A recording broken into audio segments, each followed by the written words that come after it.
जय हिंद साथियों, स्वागत है आपका self study classes with Sumit Jain YouTube channel और दोस्तों ऐप में। दोस्तों बहुत सारे स्टूडेंट को ऐप डाउनलोड नहीं करते बन रहा है या फिर कर भी लिया है तो कोर्स भी नहीं देख पा रहे हैं। तो मैं आज उनको बता दूं कि ये जो सेल्फ स्टडी क्लासेस इस प्रकार से जब आप प्ले स्टोर से करते हैं तो ये आपका वेल जो है आइकन उसमें लगा हुआ है ना। तो इस प्रकार से सेल्फ स्टडी क्लासेस आपको सर्च करना है और ऐसे आइकन में आपको ऐप मिलने वाला है। ठीक है, तो दोस्तों हम देखें कि प्ले स्टोर में आपको इस प्रकार से दिखेगा ये सेल्फ स्टडी क्लासेस। ठीक है, ये प्ले स्टोर में आपको सेल्फ स्टडी क्लासेस का ऐप दिखने वाला है। ठीक है, ये इमेज उसमें डली है, ये आइकन, ये लोगो उसमें डला है। ठीक है, अब दोस्तों इसको इंस्टॉल करना है, यहां से आप इंस्टॉल करेंगे।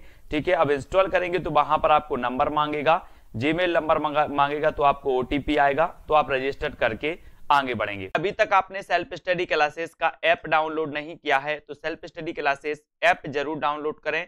और दोस्तों आप कर रहे हैं हिंदी साहित्य की तैयारी और हिंदी व्याकरण की तैयारी, है ना, किसी एग्जाम से संबंधित तैयारी कर रहे हैं जैसे TGT, PGT, Punjab master cadre, UKLT या फिर एचपी टेट, और आपका सब्जेक्ट है दोस्तों हिंदी साहित्य या फिर जूनियर टेट की। ठीक है, तो दोस्तों ये वीडियो आपके लिए है और सेल्फ स्टडी क्लासेस में कोर्स लॉन्च किया गया है। कोर्स से आप ज्वाइन हो सकते हैं दोस्तों। अभी जूनियर टेट के लिए मात्र 1200 रुपए में कोर्स लॉन्च किया गया है, जिसमें आपका टीजीटी पीजीटी भी कवर होगा, जिसमें आपका दोस्तों अगर आप नेट का एग्जाम दे रहे हैं तो नेट भी आपका कवर हो जाएगा।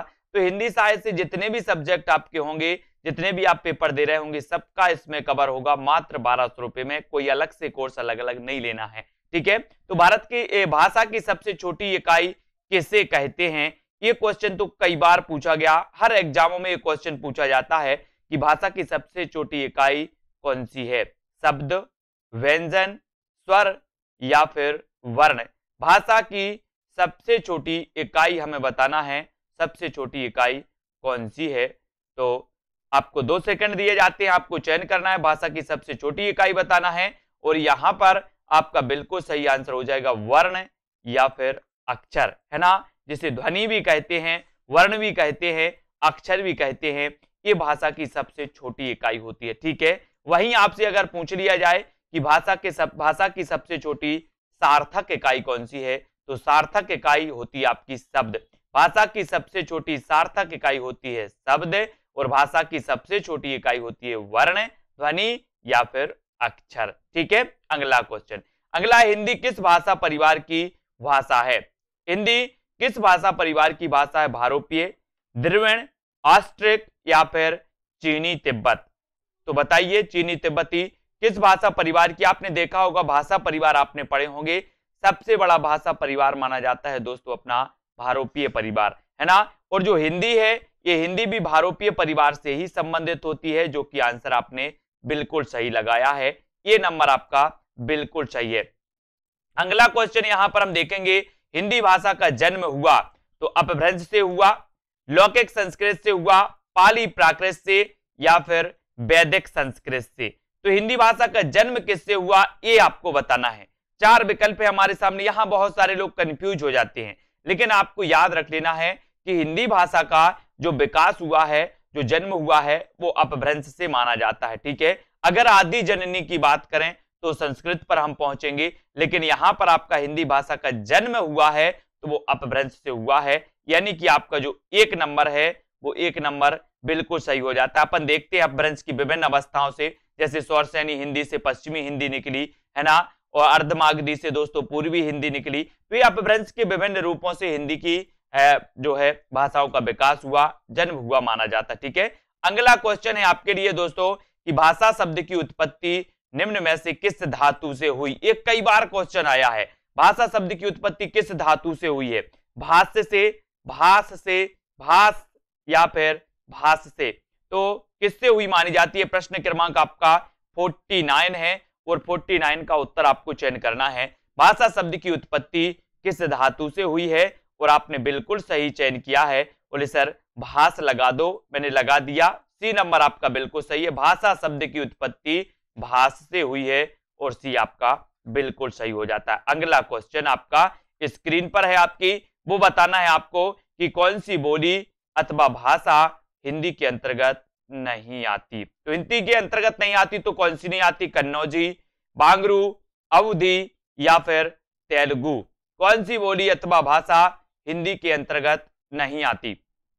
तो देखो, कन्नौजी तो आती है ना, बांगरू भी आती है, बांगरू यानी कि हरियाणवी, हरियाणवी का दूसरा नाम क्या है?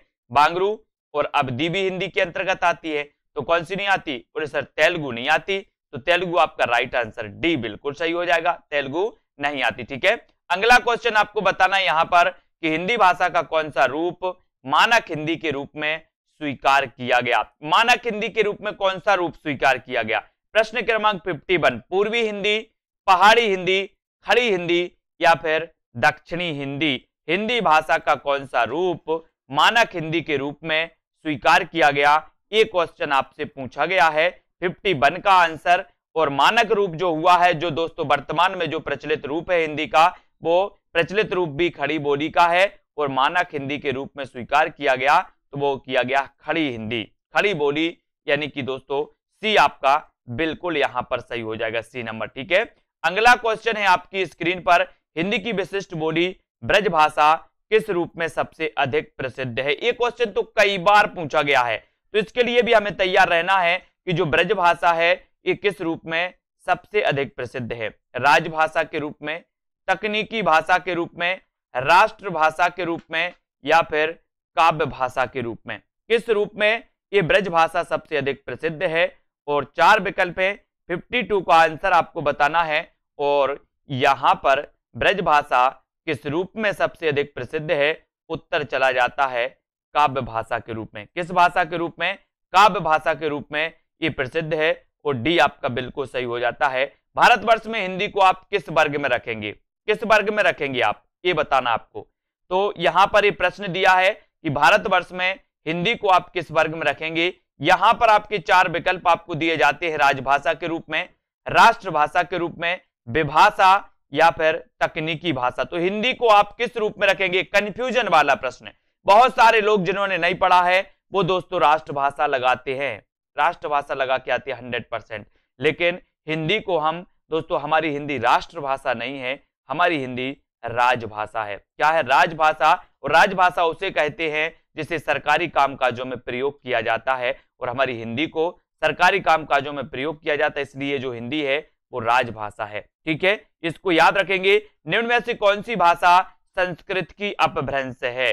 संस्कृत की अपभ्रंश यानी कि दोस्तों आपको पता है अपभ्रंश मतलब होता है बिगड़ा हुआ रूप।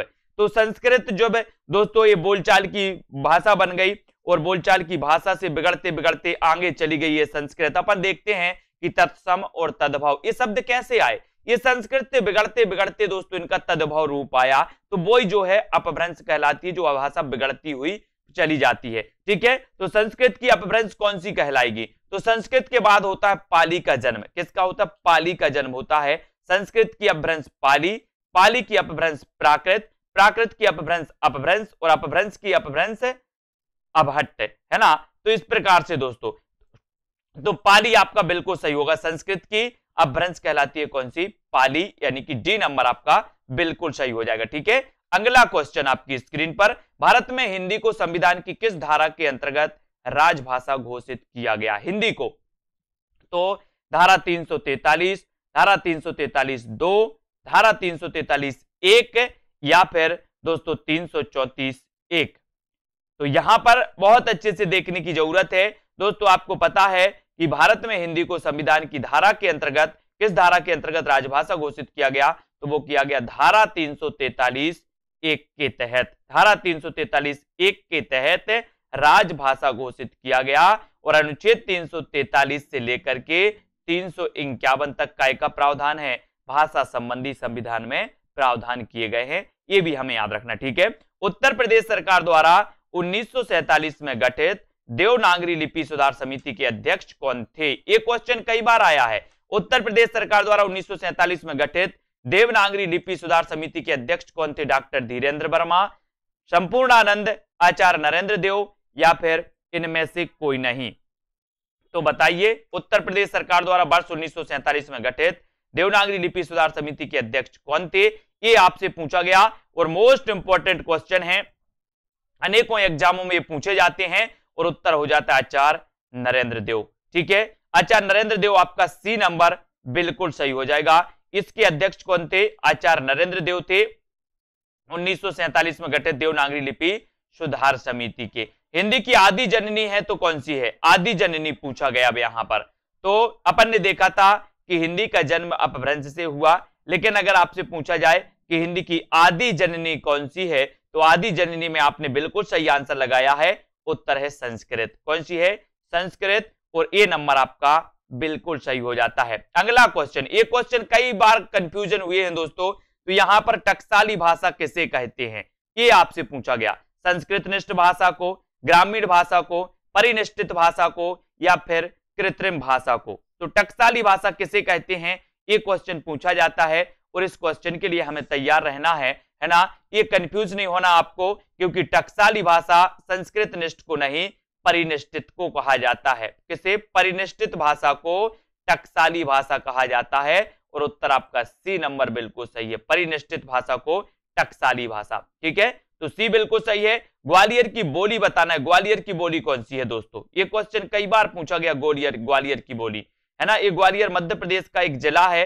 और इसकी बोली कौन सी है? बुंदेली, ब्रजभाषा, खड़ी बोली, या फिर कन्नौजी?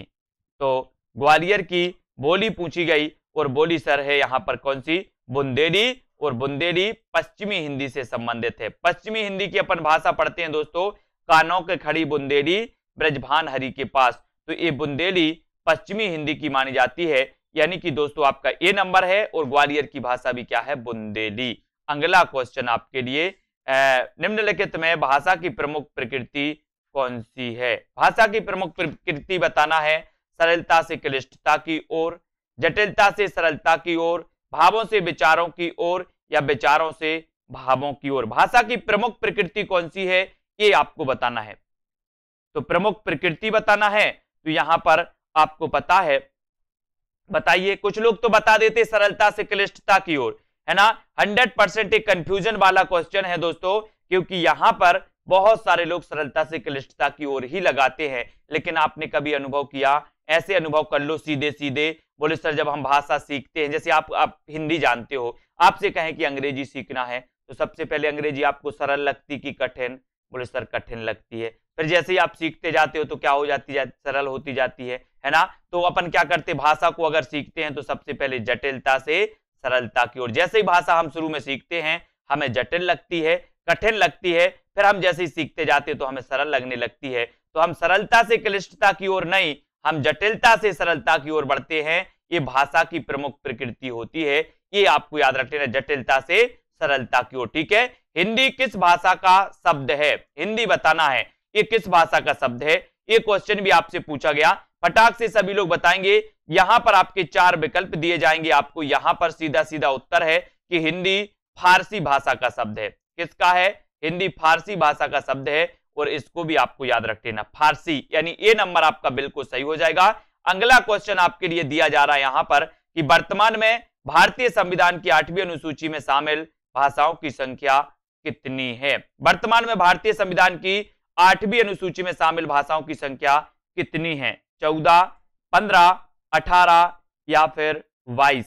कितनी मानी जाती है? वर्तमान में भारतीय संविधान की 8वीं अनुसूची में शामिल भाषाओं की संख्या बतानी है। और भाषाओं की जो संख्या है वो संख्या कितनी है? तो आपका उत्तर हो जाता है यहां पर 22। कितनी है? 22।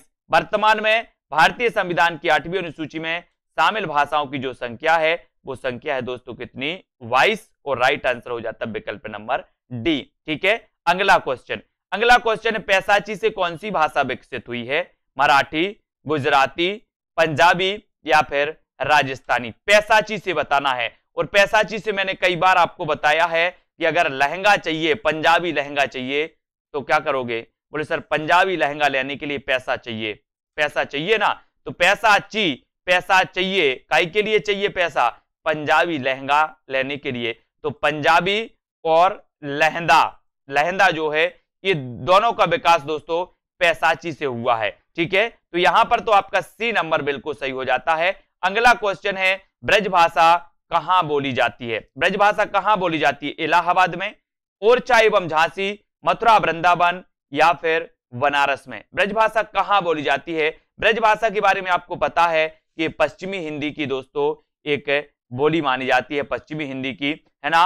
और ये बताना है कि ये कहाँ बोली जाती है, 4 विकल्प में से। तो ब्रज भाषा जो बोली जाती है वो मथुरा वृंदावन में। कहाँ बोली जाती है? मथुरा वृंदावन, यानी कि उत्तर आपका सी की तरफ चला जाता है। सी नंबर आपका बिल्कुल सही हो जाता है। हिंदी भाषा की उत्पत्ति हुई है वैदिक संस्कृत से, लौकिक संस्कृत, स्वरसेनी अपभ्रंश या फिर प्राकृत से। हिंदी भाषा की उत्पत्ति हुई है तो किससे हुई है? हिंदी भाषा की उत्पत्ति आपको बताना है।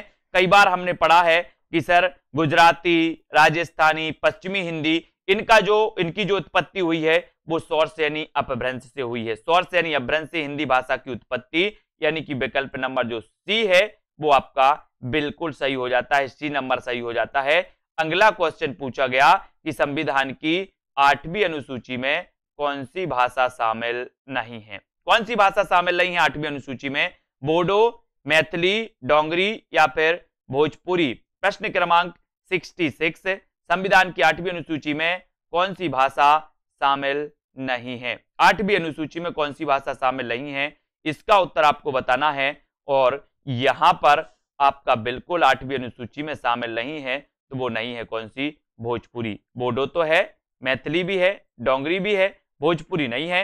भोजपुरी बिहारी हिंदी की है। बिहारी हिंदी की दोस्तों आपको पता है, बिहारी हिंदी की मैथिली भी है, भोजपुरी भी है और मगही भी है। तो बिहारी हिंदी की एक मैथिली भाषा, ऐसा भी क्वेश्चन आएगा कि बिहारी हिंदी की वो कौन सी भाषा है दोस्तों जिसे 8वीं अनुसूची में शामिल किया गया, तो वो भाषा है मैथिली। ठीक है। डिंगल भाषा का संबंध किस साहित्य से है? डिंगल भाषा का संबंध बताना किस साहित्य से है? हरियाणवी साहित्य से, राजस्थानी साहित्य से, अवधी साहित्य से या फिर मैथिली साहित्य से। डिंगल भाषा का संबंध आपको बताना है। और दोस्तों आपको पता है डिंगल और पिंगल आदिकाल में इन दो शैलियों का प्रयोग किया गया। इनको भाषा भी वहां माना जाता है, डिंगल और पिंगल, है ना। और यहां पर राजस्थानी साहित्य से इनका संबंध माना जाता है। किसका? डिंगल का। ठीक है। तो बी नंबर आपका बिल्कुल सही है। बोली का लघुत्तम रूप क्या है? ऐसा भी क्वेश्चन आता है, तो आपको तैयार रहना है बोली का लघुत्तम रूप बताने के लिए। और आपका यहां पर लघुत्तम रूप आपसे पूछा गया तो उत्तर आपका हो गया क्या? वर्ण। लघुत्तम रूप क्या है? वर्ण या फिर सबसे छोटी इकाई क्या है? तो वर्ण, अक्षर या फिर ध्वनि। अब अगला क्वेश्चन आपको बताना है कि भाषा की अभिव्यक्ति के कौन कौन से रूप हैं? मौखिक, लिखित, मौखिक और लिखित या फिर इनमें से कोई नहीं। तो बोले सर हम मौखिक भी भाषा की अभिव्यक्ति करते हैं, लिखित रूप में भी करते हैं, है ना। तो भाषा की अभिव्यक्ति के जो रूप पूछे गए तो रूप में मौखिक और लिखित दोनों आ जाएगा और सी आपका बिल्कुल सही हो जाएगा। सी नंबर आपका राइट आंसर हो जाएगा।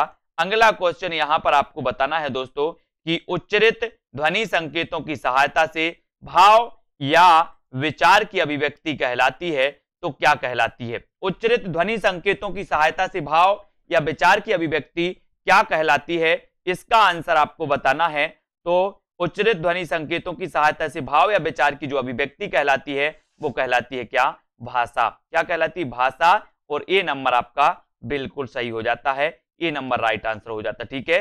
भाषा और लिपि है, तो भाषा और लिपि क्या है? बताइए। भाषा और लिपि क्या एक दूसरे के विरोधी हैं, एक दूसरे की पूरक हैं, एक दूसरे की प्रतिद्वंदी हैं या फिर इनमें से कोई नहीं? भाषा और लिपि एक दूसरे की क्या मानी जाती हैं? तो यहां पर आपका बिल्कुल सही आंसर हो जाएगा जो आपने बताया कि सर भाषा और जो लिपि है ये एक दूसरे की पूरक मानी जाती हैं, यानी कि उत्तर बी की तरफ चला जाता है। बी नंबर आपका राइट आंसर हो जाता है। अगला क्वेश्चन है भारत संघ की राजभाषा है तो कौन सी है? भारत संघ की राजभाषा आपको यहां पर चयन करना है। तो भारत संघ की राजभाषा इस प्रकार से अगर क्वेश्चन आए तो यहां पर आपको दोस्तों ए और बी दोनों लगाना है, क्योंकि जब भारत संघ की राजभाषा हिंदी भी है और अंग्रेजी भी है ना। तो आपका सी नंबर यहां पर सही हो जाता है। हिंदी और अंग्रेजी दोनों मानी जाती है। ठीक है। भारत की प्रथम देश भाषा कौन सी है? प्रथम देश भाषा बताना है। प्रश्न क्रमांक 73 में भारत की प्रथम देश भाषा कौन सी है? यहां पर हम देख लेते हैं कौन कौन सी विकल्प हैं। इन विकल्पों को हम देख लेते हैं दोस्तों। ये विकल्प आपके सामने आए हैं कि प्रथम देश भाषा कौन सी मानी जाती है भारत की, और प्रथम जो मानी जाती है दोस्तों वो मानी जाती है पाली। ये याद रख लेना, ये कई बार क्वेश्चन आया है कि भारत की प्रथम देश भाषा कौन सी है, तो भारत की प्रथम देश भाषा कौन सी है? पाली। ठीक है। भाषा विज्ञान की दृष्टि से हिंदी किस प्रकार की भाषा है। ये क्वेश्चन तो कई बार आया है और बहुत सारे लोग इसको गलत भी कर देते हैं, है ना। तो यहां पर याद रख लेना, भाषा विज्ञान की दृष्टि से हिंदी किस प्रकार की भाषा है, तो आपका राइट आंसर हो जाता है दोस्तों, भाषा विज्ञान की दृष्टि से हिंदी किस प्रकार की भाषा है, तो वो भाषा है वियोगात्मक। कैसी मानी जाती है, वियोगात्मक भाषा मानी जाती है। और ए नंबर आपने बिल्कुल सही आंसर बताया, ए नंबर राइट आंसर है। और जिन भी साथियों ने अभी तक ऐप डाउनलोड नहीं किया है वो ऐप डाउनलोड जरूर कर लें। आपको सेल्फ प्ले स्टोर में सर्च करना है सेल्फ स्टडी क्लासेस और दोस्तों ज्वाइन हो जाना है ना। यहां पर अगर आप हिंदी साहित्य की तैयारी कर रहे हैं तो आपके लिए कोर्स लॉन्च किया गया है और एक कोर्स दोस्तों आपको मात्र 1200 रुपए में उपलब्ध करवाया जाएगा, जहां पर ट्रिकी वीडियो भी होंगे, टॉपिक वाइज टेस्ट भी होंगे और बहुत सारी चीजें होंगी। कन्नौजी बोली किस जनपद में बोली जाती है, मेरठ में, देहरादून, हरदोई या फिर मथुरा में। कन्नौजी बोली किस जनपद में बोली जाती है, इसका उत्तर आपको बताना है। और एक कन्नौजी बोली से आपको याद आ गया होगा कि सर एक कन्नौजी जो है ये पश्चिमी हिंदी की बोली मानी जाती है, कन्नौजी, ठीक है। तो ये कन्नौजी बोली ये बताना है किस जनपद में बोली जाती है, तो ये बोली जाती है दोस्तों हरदोई। कौन से जनपद में, हरदोई जनपद में बोली जाती है और सी नंबर आपका बिल्कुल सही हो जाता है, ठीक है। तो यहां पर दोस्तों अपना जो हिंदी भाषा का चैप्टर था जिसको हमने सबसे पहले वाले पार्ट में विस्तृत भी उसका अध्ययन किया, फिर 1, 2, 3 पार्ट के माध्यम से इसको भी पढ़ा। अब दोस्तों ऐसे कौन से साथी हैं जिन्होंने अभी तक सेल्फ स्टडी क्लासेस जो ऐप है उसको डाउनलोड नहीं किया, वो सभी साथी self study classes app download जरूर कर लें ताकि दोस्तों आप वहां पर अध्ययन कर सकें, है ना। और जिनको भी एडमिशन लेना है वो एडमिशन ले सकते हैं और नीचे जो नंबर चल रहा है उस नंबर के माध्यम से दोस्तों आप संपर्क कर सकते हैं, जानकारी ले सकते हैं, ठीक है। और अपनी तैयारी को बहुत अच्छे से ट्रिकी तरीके से विस्तृत तरीके से अच्छी बना सकते हैं। आज के इस वीडियो के लिए बस इतना ही। जय हिंद। बहुत सारे स्टूडेंट को ऐप डाउनलोड नहीं करते बन रहा है या फिर कर भी लिया है तो कोर्स भी नहीं देख पा रहे हैं, तो मैं आज उनको बता दूं कि ये जो सेल्फ स्टडी क्लासेस इस प्रकार से जब आप प्ले स्टोर से करते हैं तो ये आपका वेल जो है आइकन उसमें लगा हुआ है ना। तो इस प्रकार से सेल्फ स्टडी क्लासेस आपको सर्च करना है और ऐसे आइकन में आपको ऐप मिलने वाला है, ठीक है। तो दोस्तों हम देखें कि प्ले स्टोर में आपको इस प्रकार से दिखेगा ये सेल्फ स्टडी क्लासेस, ठीक है। ये प्ले स्टोर में आपको सेल्फ स्टडी क्लासेस का ऐप दिखने वाला है, ठीक है। ये इमेज उसमें डली है, ये आइकन, ये लोगो उसमें डला है, ठीक है। अब दोस्तों इसको इंस्टॉल करना है, यहां से आप इंस्टॉल करेंगे, ठीक है। अब इंस्टॉल करेंगे तो वहां पर आपको नंबर मांगेगा, जीमेल नंबर मांगेगा, तो आपको ओटीपी आएगा, तो आप रजिस्टर करके आगे बढ़ेंगे।